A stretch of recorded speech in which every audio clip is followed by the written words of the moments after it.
Hey everyone, welcome in.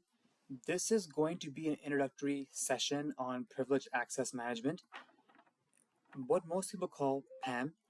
And if you've heard of CyberArk, if you've heard of Beyond Trust, if you've heard of Delinea, any of those tools, they all exist to solve one problem. That's what we're going to build up today. So we'll be learning privileged access management, what most people just call PAM. So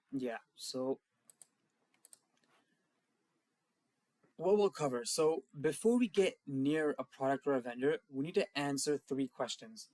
What actually is a privileged access account? What goes wrong when you don't secure one? And what does a PAM solution do about it? So if you can't answer these two, then the third one is just memorizing button clicks. So let's just start from zero. So what we'll cover is the privileged account, the two account types, the risks, and what PAM does. So what is a privileged account? So quick gut check. Everyone has accounts they use every day. And email, Slack, whatever ticketing system your company runs. Those accounts let you do your job, but they don't let you change the environment around your job. So a standard account, it lets you consume a system, lets you log in, view things, run your day-to-day work. And a privileged account, it lets you modify the system itself. Install software, remove software, change configurations, create or delete other accounts, touch data that isn't really normally exposed to the regular user. So that's why the distinction matters specifically. Attackers don't want your regular account. Your regular account, it gets them read access to your stuff. What they actually want is the account that can move laterally, disabled logging, exfiltrate data, or persist in the environment. That's always a privileged account. So from a threat model standpoint, privileged accounts aren't just more important. They are the specific target. Everything downstream in PAM exists because of that one fact. So there are two flavors of privileged accounts, or two categories. So the privileged accounts are split into two categories, and this split matters because each one gets secured differently. So there's interactive accounts and non-interactive accounts. So interactive accounts, in practice, they're used directly by a human. Okay, so someone logs in, does something, logs out.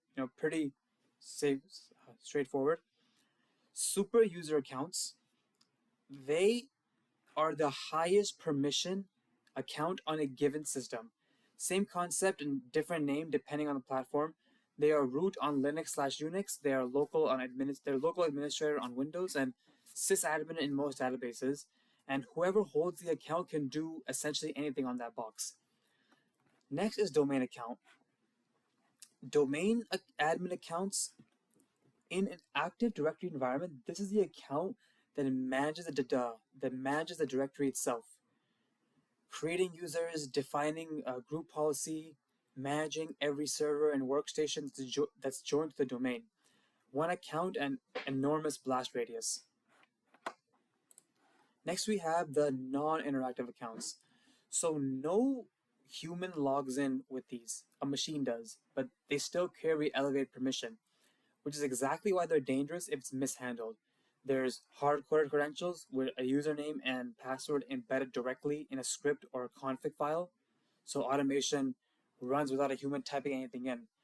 That's convenient, but if the script lives in a repo or a shared drive, the credential is just sitting there in plain text for anyone to take it and find it and abuse it. So yeah, next is service accounts. These accounts run in the background, so an application or operating system service can function. Anything on your machine that needs to authenticate to another system to do its job, a backup agent, a monitoring tool, usually runs under one of these. So why does this split matter operationally? Interactive accounts get secured through a portal that a human logs into. That's the PAM layer. And that's the PAM layer that most people picture. But non-interactive accounts, they need something extra, a credential provider, a component that fetches the secret from the vault on the script or the service's behalf. So the credential is never hard-coded and never touched by a human. Same vault underneath both, different delivery mechanism on top. So the risks. Now we know what these types of accounts are. Here's what actually goes wrong when they're not secured. 3 risks, and each one maps directly to a PAM capability later. Risk 1. The privileged accounts are the keys to the kingdom. Picture an Active Directory environment with thousands of servers and 10,000 user records on it. One domain admin account manages all of it. If that single account is compromised, the blast radius isn't one server. It's everything the directory touches. That's the asymmetry that makes these accounts dangerous. One credential, enormous downstream impact, and this doesn't stay contained to the Active Directory. Any server, any database, any application with elevated access carries the same risk at a smaller scale. That's why organizations end up securing privileged accounts everywhere, not just on crown jewel systems. Yeah. So the risk 2 is control is scattered across teams. So in any real environment, different teams own different systems with different credentials. Database teams has their accounts, infrastructure team has theirs, application have theirs, and none of it lives in one place. Now imagine an auditor trying to answer who touched what and when across a few thousand servers, each with its own local account list.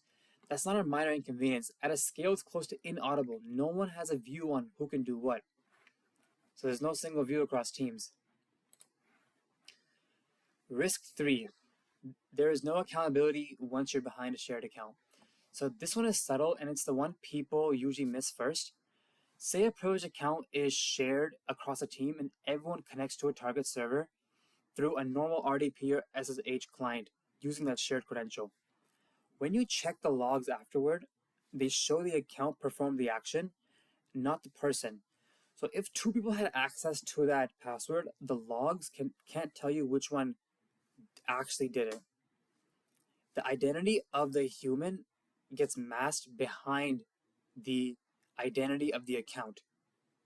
So that's a real accountability gap, and it's the kind of thing that shows up during an incident response when you desperately need to know who is actually at the keyboard. So yeah, the account identity is not equal to human identity, which is a big problem. So what PAM actually does, every one of those risks, those 3 risks that I just said, it maps to a specific capability. This is the part that turns here is a problem into here's what the tool is for. So now we're gonna get into our solutions, our capabilities. So there are 5 core capabilities. There's automated rotation, vault plus role-based access, session recording, multi-factor authentication, also known as MFA, and just-in-time access, also known as temporary access. So the first capability is automated password rotation. So a static password is a standing risk. Anyone who saw it can still use it. So PAM rotates credentials automatically on policy. Every N days or after every single use or with thousands of accounts in a real environment, this has to be automatic. And nobody's manually rotating 3,000 passwords on a schedule. So yes. Next we have centralized vaulting and role-based access. So every credential lives in one encrypted vault instead of scattered across teams and spreadsheets. And access is granted by role. So a standard user sees only specific accounts they've authorized for. An administrator sees policies and configuration. And an auditor sees logs and recordings, and not the credentials themselves. This directly solves the scattered control problem. One place to look, permission scope to the person.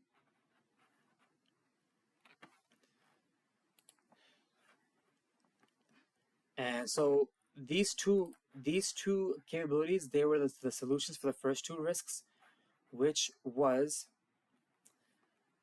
privileged access accounts are keys to the kingdom, and the control is scattered across teams. So this solves those two, and these are solved. These solve risk three, which is the accountability by the recording, MFA, and temporary. That solves accountability. So now,